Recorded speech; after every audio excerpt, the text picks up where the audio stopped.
Gente, eu tô aqui com uma coisa interessante que me chegou por e-mail. Eu imprimi tudo aqui para eu ler, reler várias vezes, porque é muito interessante para eu poder fixar bem os detalhes. É o seguinte, sabe essa relação que sogra tem com nora e vice-versa? Às vezes é uma relação de amor, outras vezes é uma relação de ódio.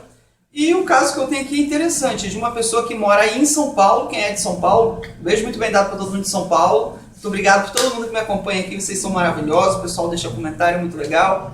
Agora vamos ao caso. O caso é o seguinte, a sogra aqui se mete muito na vida da nora. E o casal é recém-casado, tem... Recém-casado? Desculpa, só um minutinho. 3 meses, pouco mais de 3 meses de casamento. E a história é a seguinte... Em todas as decisões que o casal vai fazer, por exemplo, eles estão terminando ainda a obra. Eles se casaram, foram morar na casa, porém como é que se diz o nome? Os detalhes da casa, o piso, o acabamento. Isso, piso, em alguns cômodos ainda não tem, certos acabamentos. E a sogra influencia demais o filho a fazer as coisas. Bom, a fazer do jeito que a sogra quer, ou seja, não do jeito que a esposa quer. Bom, até aí tudo bem, a gente entende, existe mãe que realmente é uma mãe coruja, que passou a vida inteira dando opções ao filho do que fazer, de como fazer, a gente entende. Casou e a mãe acha que ainda continua vivendo com ela na casa dela, coisa de mãe. A mãe que faz isso não faz por mal, faz tentando dar o melhor de si para o filho, a melhor escolha para o filho, a gente entende perfeitamente. Só que tem um detalhe aí que é o seguinte... Toda vez que a nora toma uma decisão, por exemplo, a nora escolheu uma porta, né? Uma porta tal. Aí o que a sogra faz? A sogra vai e discorda daquela porta, fala com o filho e tal, vai lá, faz a cabeça do filho e discorda para fazer com que o filho mude e não compre a tal da porta. Esse detalhe da porta aqui foi um dos exemplos que me foi mandado. E me parece que quase tudo que a nora pede ou escolhe para a casa e para outras coisas da vida deles, de casal, a nora sempre vai do contra, sempre vai ao contrário, sempre criticando, ou seja, a sogra sempre vai do contra, vai do contrário, sempre criticando a nora. A nora, claro, está incomodadíssima com isso. E o filho, nesse meio aí, ele tenta, sabe, agradar as duas, né? Ora apaziguando a situação com a nora, ou com a mãe, ora apaziguando a situação com a esposa. Me parece estar claro, eu sei que você já percebeu, que o problema aí da sogra, na verdade, é com a nora. Parece que ela quer implicar mesmo com a nora. Bom, e pelo que o mais estranho nisso tudo, gente, é que a nora e a sogra têm boas relações, ou seja, pelo menos assim, sabe aquela coisa assim, mostrada na cara, assim, nunca... A nora nunca assim, sabe, dissesse assim, eu tenho isso contra minha sogra porque ela foi contra o casamento ou coisa do tipo. Não, parece assim que pelo menos na frente uma da outra assim, elas se dão bem. Pelo menos é o que ela está dizendo aqui. Ela não sabe o que a sogra às vezes comentam com outras pessoas a respeito dela. Ela diz que tem uma leve desconfiança que a sogra deve falar mal dela. Mas isso a gente não deve considerar porque ela não afirmou aqui, então não vamos considerar. Vamos pensar, gente.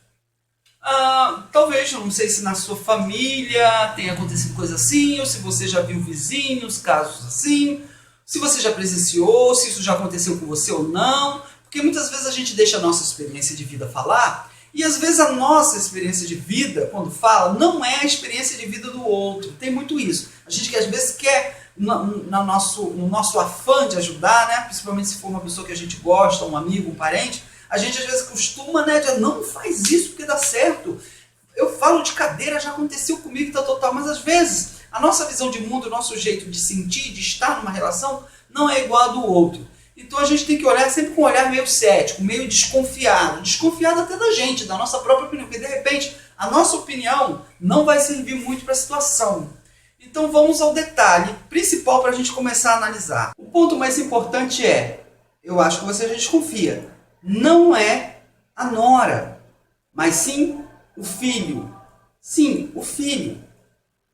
Presta atenção que essa mãe talvez seja daquele tipo de mãe que não suporta a ideia de ter o seu filho afastado, separado de si. Acontece muito isso. Como a mãe não tem uma justificativa real, racional, para poder dizer assim, olha, eu tenho que impedir que meu filho se case, ele não pode se casar por causa disso, disso. Como você não tem mais um motivo pelo qual prender seu filho a si e evitar que esse seu filho vá para o mundo viver a sua própria vida, ela começa a tentar atacar ou destruir, talvez de forma, não posso dizer inconsciente, tá? Depois eu vou entrar aqui e vou explicar melhor o que eu estou dizendo aqui de inconsciente. Então ela tenta atacar aquilo que está fazendo com que o seu filho se afaste de si. Entendeu? Ou seja, eu não posso impedir que o meu filho vá. Por exemplo, suponhamos que eu não quero que meu filho vá ao cinema.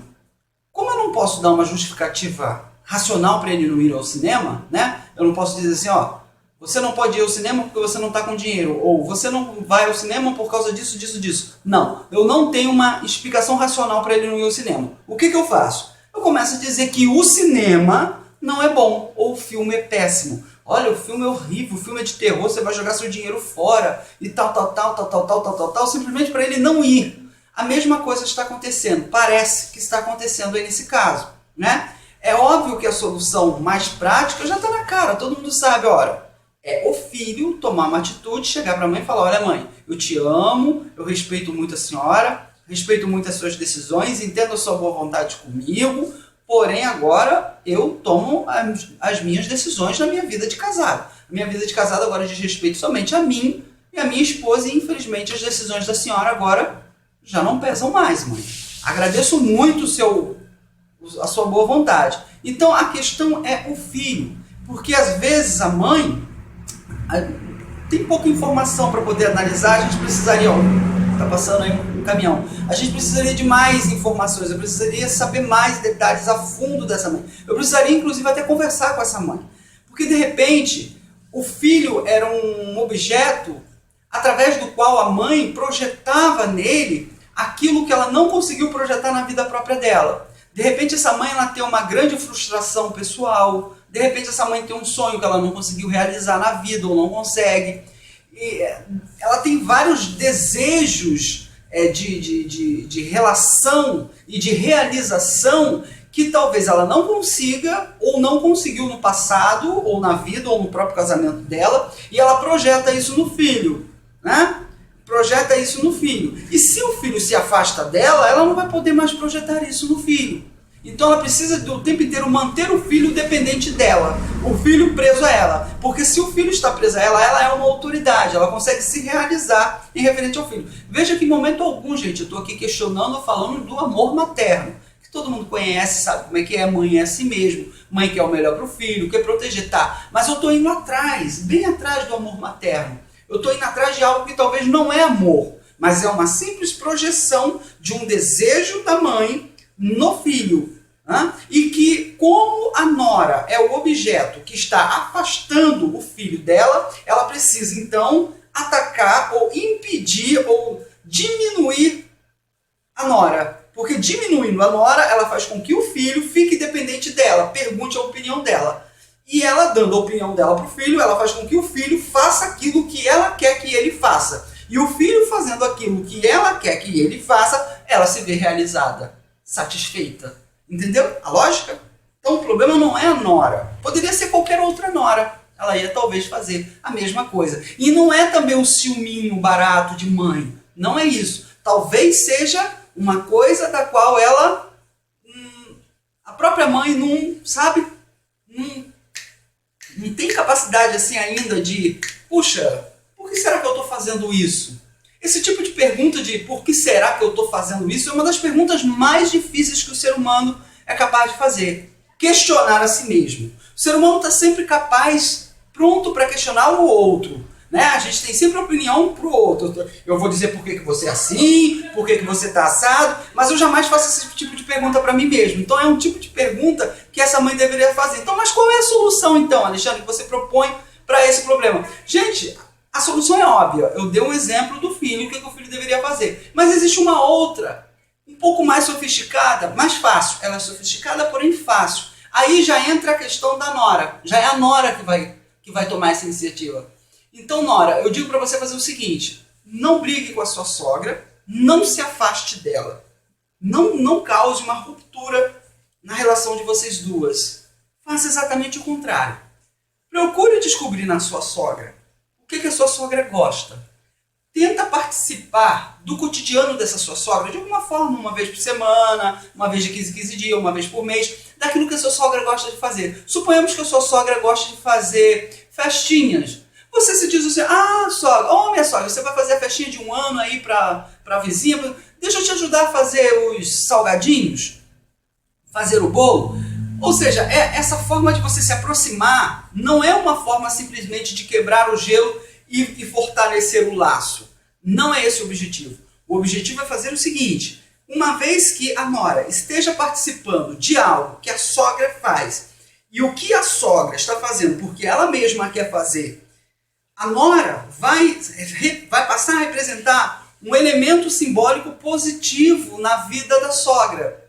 Peraí, Alexandre, como assim? Isso está muito subjetivo, explica melhor. É simples, é muito fácil. Pare e pensa nas vezes em que você saiu para ir a um cinema ou para você ir à praia. Lembrou alguma vez? Presta atenção nas pessoas que foram com você. Você se lembra de alguma delas? Se lembra de todas elas? Lembra? Lembra um colega, um amigo, um primo, uma tia que foi junto com você? Então, toda vez que você lembra da praia, você lembra dessa sua sogra, ou melhor, dessa pessoa que foi também lá com você. Então você associa essa coisa boa a essa pessoa e a essa pessoa a essa coisa boa. Então automaticamente vai diminuindo na sogra essa coisa de querer ir contra a nora. Porque a nora agora está participando ativa e diretamente da vida dela, da sogra. Né? Através de mínimos detalhes, isso eu aconselho você ir fazendo ao longo de um período de tempo. Não vai fazer isso 1, 2 vezes só não. Vai fazendo isso durante 1 mês, 2, 3, e eu tenho certeza que talvez a postura dessa sogra vai mudar. Ela vai respeitar mais a sua decisão e o seu casamento. Até chegar numa hora, você vai abrir o jogo e conversa com ela. Olha, minha sogra, eu gosto muito de você, mas infelizmente a nossa decisão no casamento cabe a gente tomar e tal, sem precisar brigar. E ela vai ficar sem graça, porque você agora vai estar representando uma coisa boa para ela, porque, poxa, fulana, eu ri, eu brinquei muito com fulano no dia que a gente fez os salgadinhos para festa. Poxa, fulana veio aqui uma vez, me ajudou a arrumar a casa, estava aqui, foi engraçado, foi aquilo. Ou seja, você vai fazendo parte da vida da sogra em elemento simbólico. Não estou falando aqui da questão de você trabalhar para sua sogra, você fazer tudo, de servir de capacho para a sogra. Não é isso. Você entendeu mais ou menos o que eu quis dizer, não foi? Gente, então é isso. Chega para o vídeo não ficar longo. Dê a sua opinião aí embaixo. Gente, muito obrigado pela atenção de todos vocês. Se você quiser saber o que eu penso sobre alguma coisa, manda um e-mail para mim. Tá aí nas descrições o e-mail. Um beijo muito bem dado. Até a próxima. Tchau.